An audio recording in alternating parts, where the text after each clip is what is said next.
Hey, good morning, everybody. Welcome. A few technical issues this morning, but we are all here and hopefully you can see and hear us all. I just want to say a big welcome to everybody for our second direct sourcing webinar. And we're going to be focusing today on how you can launch your direct sourcing program. So giving you some key tips to take back to the business and understand how you can get your direct sourcing program going. We're going to walk through some strategies to ensure success in discussing how to align your sourcing program with your overall talent and business objectives. I am Vicki Carolan, Head of Talent Solutions at CXC, and I'm really excited to introduce you to our three panel experts. We have Darren Morris, Managing Director ANZ for CXC, Zac Beeten, Chief Commercial Officer at LiveHire, and Mark Saban, Resource Manager at GE Vernova. Welcome. Thanks, Vicki. Good morning. Morning. So let's launch straight into it, shall we? So what we would like to start with is understanding the alignment of direct sourcing with our overall talent strategy. So I might start with you, Mark, and just ask, how does direct sourcing align with GE's overall talent strategy? And how did you as a business design clear objectives and metrics to help you achieve your goals? Excellent question. Thanks, Vicki. Look, with the nature of the work we do, it's predominantly or exclusively project-based. So looking at, how we were doing things in the past, honestly, it was a bit of a mishmash. Lots and lots of different suppliers, lots of different terms and conditions, and, it was fairly chaotic. The decision was made that, there had to be a better way. And direct sourcing was chosen as, part of that overall strategy. The key for us is just making sure that, again, we share as much as we possibly can with our recruitment partner, CXC, so that we understand, what role types are required, when they're required, and so on. And that gives us the best chance of going out to market proactively to get the people that we need in the time that we need them with the right skills and so on. At a high level, yes. Yeah, that's great. And I think that's sort of key, that partnering with the business and really understanding future requirements obviously helps so much in the planning phases and developing that out. Zac, from your perspective, how does tech sort of enhance that direct sourcing and the alignment with, an organization's overall talent strategy? Yeah, I think one, it's kind of it is critical, like when you think about overall strategy, but overall like your talent strategy and aligning to how your broader business attracts and engages with talent too, right? So when you're thinking about incorporating EVP and brand, how you're sourcing, how you're attracting, how you're engaging, cultural fit with organization. And I think a lot of the time, the hardest part is having the tools to baseline, understand what your total picture looks like for your organization, and then measure and report on those metrics. So things like your time to hire, your source of hire and source effectiveness, your shortlist to hire, diversity outcomes, demographics, what skill sets. And I think that all combined is critical to making sure that your direct sourcing program is effective, but also the technology you've got to support that is really the enabler to allow you to have an effective direct sourcing program. And so we're seeing clients, when they're thinking about launching direct sourcing, is starting to consider all of those things holistically for the broader business, but then specifically how do we identify the roles or the job families, the business units or the skill sets to be able to start to phase direct sourcing into the business. Yeah, that's great. Thanks so much for that, Zac. And Darren, we've got, a fair few programs in place.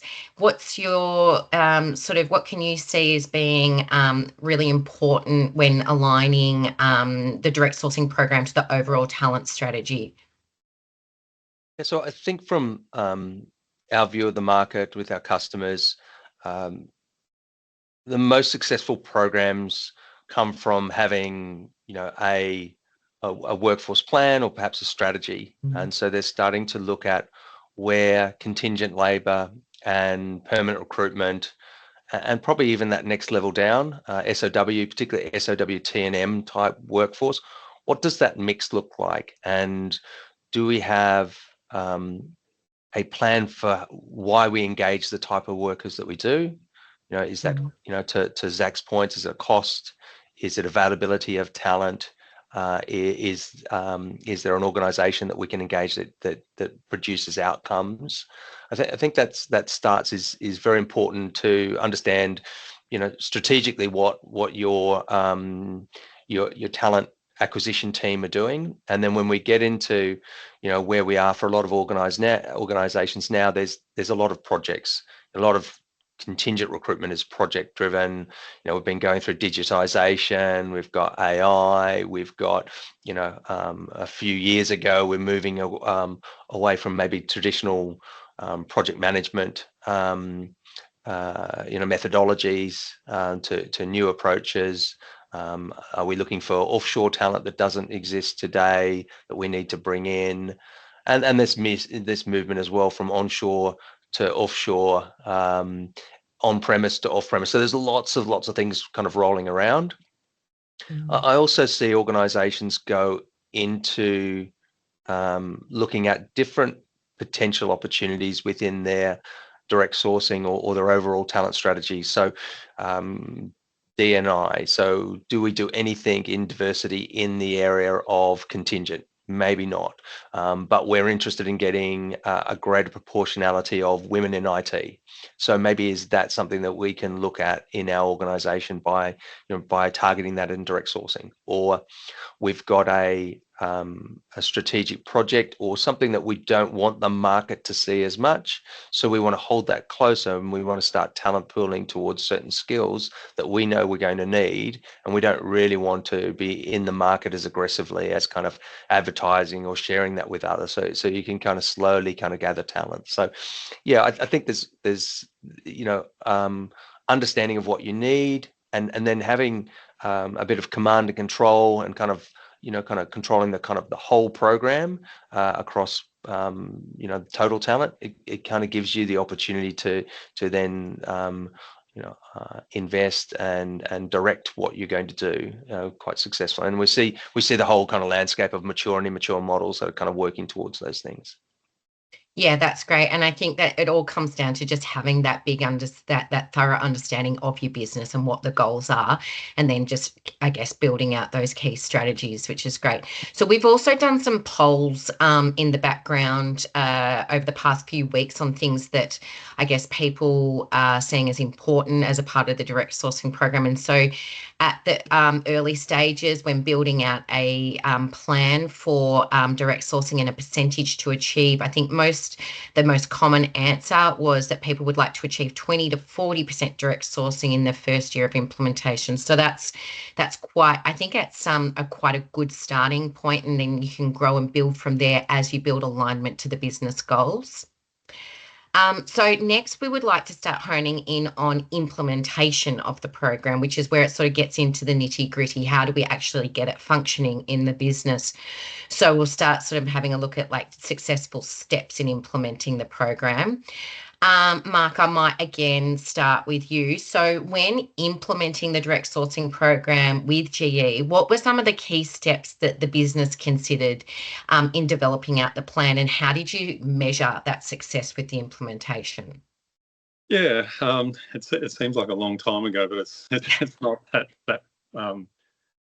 it is recent.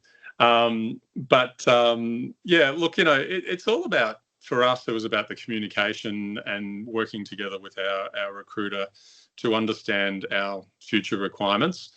Again, being project-based, we do have the luxury of looking at plans. Sometimes the plans do change, but overall, we know the sorts of skills that we're looking for, where they're going to be based, what flavour of skills we're after. So again, being able to share as much as we can with our recruiters so that we can be, again, a bit more proactive in how we source people. at the end of the day, you know, some of the measures that we looked at that tell us if we're on the right track is we're doing some cost modelling to see, you know, if we'd continued down the old path, what would life look like based on the number of placements, you know, that were required, the number of people that were required, and comparing that against, you know, the actual, you know, under the new strategies. So with that, we have something called a quarterly business review where we look through, you know, the last quarter, the last 3 months to see what the world looks like. Again, we look at cost avoidance, where have we saved some money? You know, what's the turnover rate? Are we getting the right people? Are they just walking in the door and then saying, no, this is not for me, and they're out again? Or do we keep the people, you know, for as long as we need on that project? So there's a fair bit of detail in there, but again, for me, you know, it's that partnership with your recruiter and being able to be proactive and, you know, again, you know, it's not always possible. You'll still get those urgent requirements that will come through out of nowhere and so on. Our first step is always going to be through direct sourcing, but if that's not possible, then, you know, the urgency justifies going down a more expensive route through another option. Again, I guess at the end of the day, with, you know, whether or not we've been successful, we look at, you know, what percentage of our total workforce we've been able to source through our preferred channel, and that is the direct sourcing model. Yeah, that's great. And I think we're sitting at around about 80 to 90% with that at the moment, which is brilliant. And you mentioned our recruiter, Natalie, who does an amazing job. So that's a big shout out to her and the relationship that you guys have and working together. Darren, what's your point of view across our programs? How have we been able to measure the success of our programs through our implementation plans?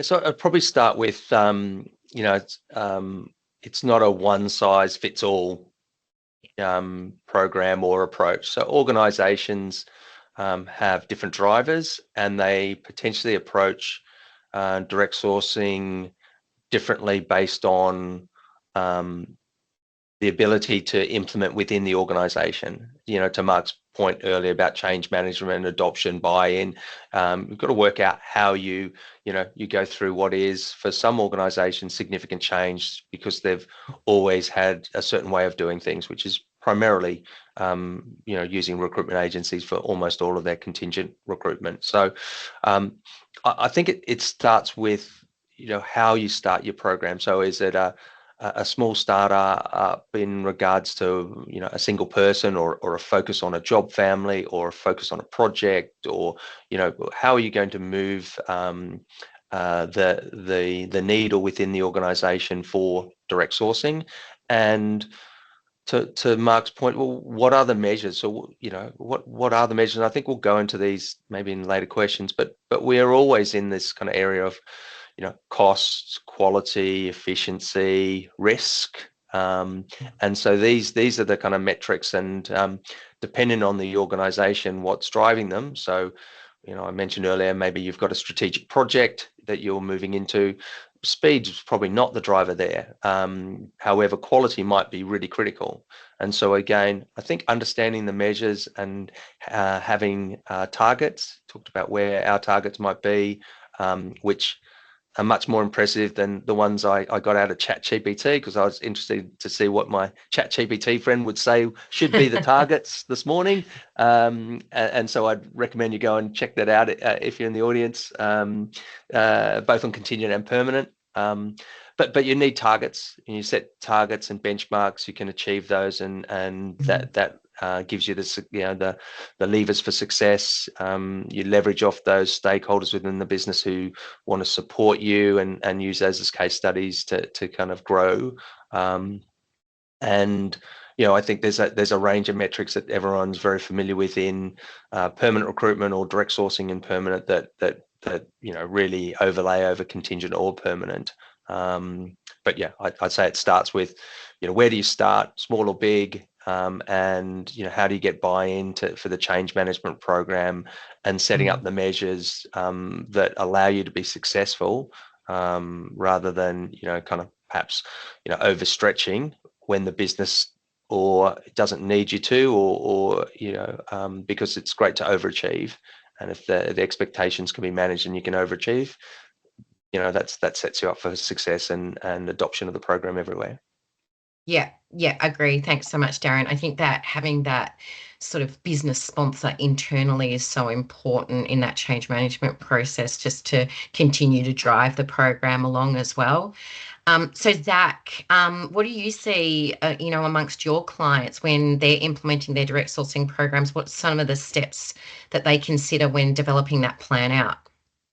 Yeah, I think, to Mark and Darren's point, I think clearly defined objectives from the start, like where is the low hanging fruit in the organization that we can start to work with to say, actually, this is probably a good place to start when we're thinking about transitioning from, external supply chain to being able to directly source. And I think our clients that have done this really well partner really closely with their vendors, right? With CXC, with Livehire, there's that genuine partnership and understanding of the business, the roles, the skill sets that are required, but also then things like the brand, EVP, culture fit too. To Mark's point, like having someone come in and then leave the next day is not a good outcome. Like having them culturally aligned to the organization, and the way that you do that is through going to market with brand, building out talent pools with brand, and having that engagement, up front, so they know exactly what they're getting involved in. I think that's what we're seeing our clients do really well. And whether that's on a small scale of a few roles at a time, or whether that's big kind of volumes, it's a similar approach for a lot of our clients.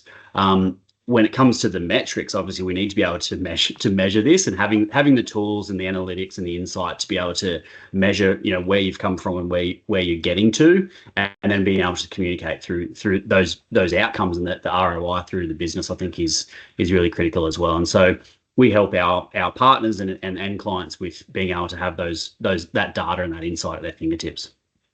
Yeah, that's great. Thanks so much, Zac. And it's interesting, the points about hanging on to talent and not seeing it walk out the door. In the poll that we asked about what the biggest challenge is when it comes to direct sourcing, 45% of the audience said that retaining talent was the biggest issue, followed by implementation plans. So I guess we've covered off both those points in having a solid plan, but also looking at utilising branding, EVP and strategies to help sort of hang on to the talent as well and attract the right talent to begin with. Okay, so moving on to one of my favourite features of Livehire, which is the talent pooling. That's one of the things I love about the platform the most. Zac, sorry, I'm going to start with Darren. Darren, what do you think is the best practice for building out a talent pool that aligns with a company's long-term goals? Yeah, I'd probably start with most organizations, they think of talent pooling, they're thinking of better talent, faster access to talent, and people say cheaper, but probably fair price. They're looking for ability not to kind of overpay. And so I think it starts with that really solid base. Before you can get perhaps strategic aligned, you've got to be able to build that solid base. And the other day I was on a session, we were talking about qualified, interested, and available talent. And I think that's a pretty good way to look at it. But I also think it's also quality. So you got quality, qualified, interested, and available talent. That's kind of what you want to get to with your talent pool, whether it's strategic or non-strategic. And for us as an organization, and it aligns nicely to the data that we were just talking about from the survey, but we start in the middle with known talent. So for us, the best talent that you can engage is known talent. And so when we think of perhaps the inner ring of known talent, we're thinking about what talent is currently working in your organization. Is it engaged? So does it want to be there? And does your business think it's performing well? And then that's a good starting point of, well, how do I keep these people in my business? Because they're obviously, known and performing talent. And then if obviously their pay rates are kind of aligned to the market, rather than being well above, well, then that's kind of someone that should be in your talent pool. And the next kind of part of that center pool is, well, it's known talent, but they've gone out of your organization, and they've been out of your organization for a period of time, not too long. In contingent labor, maybe less than a year. So if we think of how we use live hire, these are some of the ways that we use live hire in our program. So they're known to us. We got feedback in the feedback loop when they were working and they finished, and we know they're engaged when they work there. They want to come back, and the business rated them as high performers in that project. And that's a core. And I think for most organizations, that's the area that you need to get better at getting a very core to your organization, because they're the ones that are likely to perform the best when you get them back. And that's the whole idea of kind of this quality of talent. And then I think you move out to the next couple of rings. Really is what we would think of as generally as referred talent. So, is there someone in your organization who is referring talent, and what does that referral look like? So they work with them directly, and they're referring them to work with them directly again. That's a much stronger link of referred talent versus it's a 4-quadrant. So they work with them indirectly. They're my mate. I know they're pretty good. I've had those conversations, and they're going to work indirectly in the organization. So it's not really going to impact what I do. That's the kind of outer ring of that next ring. And then I think we get into what organizations talk a lot about in the next ring: silver medalists, people who kind of weren't quite good but were pretty good, so we put them in the talent pool.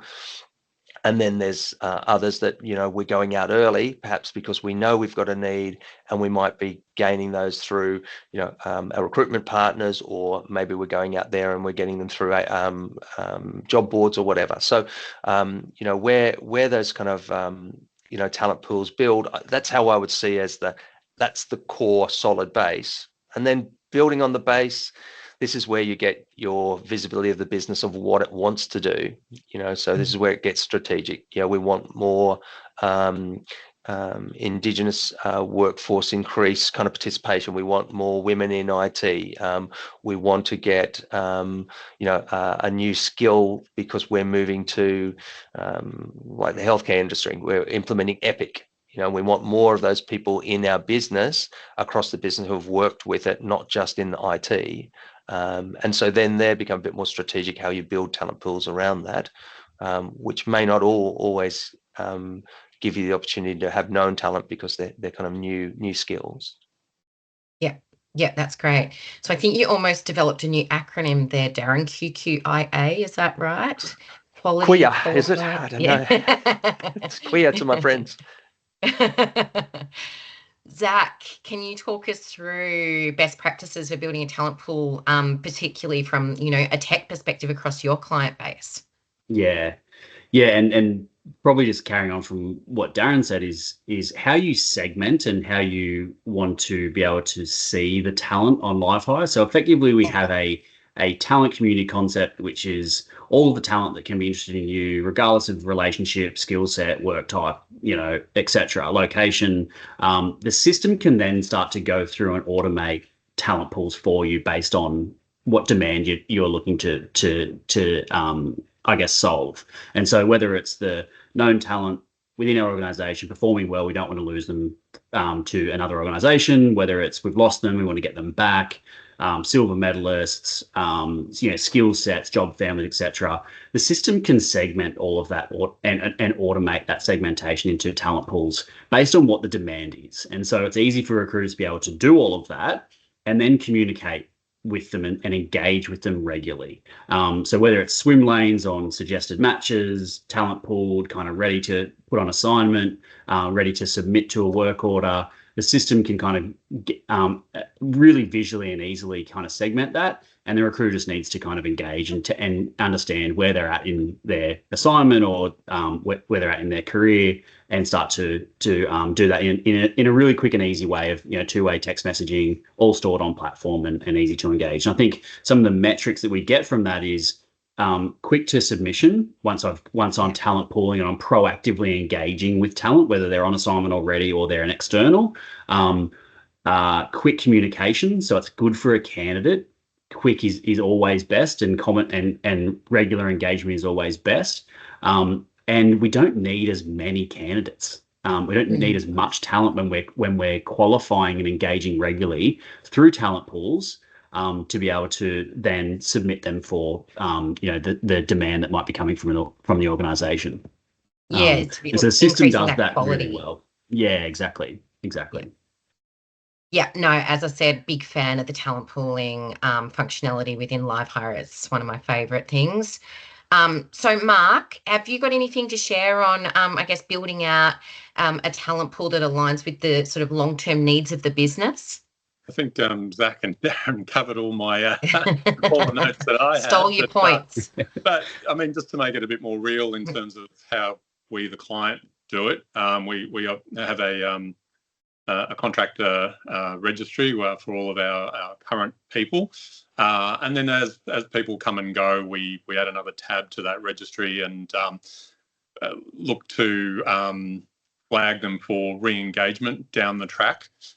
So again, getting back to the communication piece, both with our recruiter, Natalie, but also with the individual. So if they're coming to, so we've got a project that's coming to an end now in New South Wales, and there's a lot of good people that are finishing up, and we would dearly love to have them back. Our challenge is that the next big projects don't start until the start of next year. So there's a gap. So for me, it's about, for those that we want to keep, the ones that we want to have come back, it's about, that communication as part of their farewell, if you like, their offboarding process. We certainly let them know about the opportunities that are coming up next year. Again, we couple with our recruiter, who in turn, when we've been recruiting, if there've been some close seconds in the recruitment process and so on, and we've said, look, we've filled our quota, but for the next project, the next requirement, absolutely, these are the sorts of people that we would like to speak to, provided they're available and all the rest of it. So whether it's communication through the exit process, ongoing communication by sharing our plans with the recruiter and so on, the sorts of people that we want in our projects know the lay of the land, know when the projects are coming up and so on. And it's about, like I said, getting that connection at the right time so that we maximise our chances of re-engaging them. The other benefit that comes out of that, it's again, I think Darren mentioned it, is we've got a very small industry, the renewable energy industry, in particular onshore wind. So we get a lot of referrals. Some of the good performers, they've worked on projects overseas, and saying, hey, we've got for the next project, we recommend, whoever it is. So that way you keep your talent fresh. It's great to have the good performers, but it's also great to inject some new blood into the organisation. And off we go. Yeah. And I think just because I understand the roles that you have are typically very niche and not always prominent, in Australia, and we bring people out. So identifying who those people are and being able to redeploy them is even more important than usual. Absolutely. Yep. I should have mentioned at the beginning, if there is any questions, pop them in the chat and we'll get to them at the end of the session. So we'll move into adapting the direct sourcing model for scalability and explore, I guess, how the organisation can adapt their direct sourcing program as they scale up. So I might start with you, Zac. How have you seen your clients adapt direct sourcing as their organisation builds and scales with requirements? Yeah, I think particularly when you're taking a tech lens, right? So you can lean into the technology to help scale the program, and whether that's managing a bigger volume of candidates, whether it's more talent pools, whether it's higher demand for contractor roles, whether expanding, direct sourcing into different, more business units. I think you can lean on the technology and the partners to really help you with that scale. And so from a LiveHire perspective, the tech is really adaptable. So some clients we've got that use it to fill as little as 10 roles a year, and maybe they're niche roles similar to the way that the Mark and GE are using the program. But maybe it's some clients that have a billion dollar program where they're using it to hire thousands of roles per year. I think the premise is usually the same from a tech perspective, is automating the kind of connection or matching between that supply, so the candidates, contractors, and the demand that you've got there, whether that's talent pools, jobs, or the underlying projects that are being done, and the roles being filled to deliver that project. I think the common thread for all the clients, kind of regardless of program size, is one, using brand to attract and engage with candidates. Two is just the ease of use for the talent. So the joining experience, the communication, the collaboration and engagement is really easy for candidates. They like doing it. I think when you look at the talent pooling sides, automating and proactively curating to kind of meet that current and future demand and the volume for the business. And then probably the last piece is really just having that effective kind of metrics and analytics to provide the insight and really kind of measure the success of the scaling of the program, but also then being able to adapt based on the results of those metrics and that success as well. So I think it's really kind of, to summarize, kind of leaning on the partners, helping them, using them to help you kind of scale as you expand out more and more, and then the tech should be an enabler to do that too. Yeah, and I think interestingly, on the poll that we had out about how important or how critical technology, AI and automation is as a part of the direct sourcing program, 46% said it is essential. So all of those key elements are very, I guess, music to everyone's ears in knowing that having the right technology in place to support it is going to be add significantly to the success of the overall program, which is great. Darren and Mark, do you have any comments to make on, I guess, adapting the direct sourcing with scale? Well, I'm happy to answer. That's all right, Darren. Thanks, Mark. That's exactly the challenge that we face next year. Everyone's heard about the government spending big on replacing coal-fired power stations, predominantly along the eastern seaboard in Australia, and so we find ourselves, as I said, at the moment, we're running 2 projects concurrently, one about to finish over the next 18 months, 2 years and beyond. We're going to have 4 or 5 projects running all at the same time. So yeah, our contractor base is going to grow significantly. Again, for us, what we're trying to do to make sure that we are successful in getting the people when we need them in those numbers is sharing our plans with our recruiter, sharing our plans with our network of existing contractors and recent contractors. Again, giving people an idea about when the jobs will be available, so that they can start thinking about it and preparing themselves. And getting back to what you were saying earlier, Vicki, we're building our brand. GE Vernova as a renewable energy producer is still relatively new. It was only launched earlier this year. Obviously, everybody knows GE, but again, we're a big player regardless, and we like to think that in many ways we're employer of choice. So again, sharing the plans, making sure that those people that want to come back do come back, and again, they know when those opportunities are coming up, but also sharing with the wider community that those that are interested in breaking into the renewable energy industry.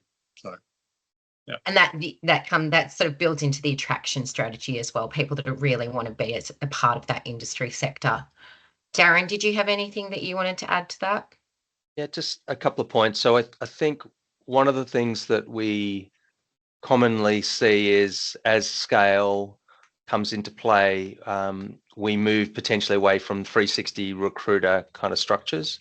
And so we start to see perhaps more direct sourcing, when they start to perhaps scale globally, this kind of onshore, offshore hub spoke kind of models start to come into play, which is being somewhat offset in the systems and processes piece by AI.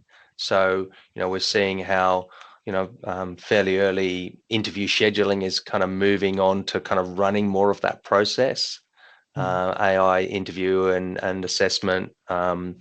We're seeing now that, from technology like live hire, we're starting to get predictive analytics. So, when a contractor's left your organization, when are they most likely to be available? So we know the rough length of contract, so we kind of get an idea of a good time to approach them, because they'll be thinking about another assignment, or particular pay rates. Those sorts of things, helping the recruiters actually target the approach that they can take and be more successful.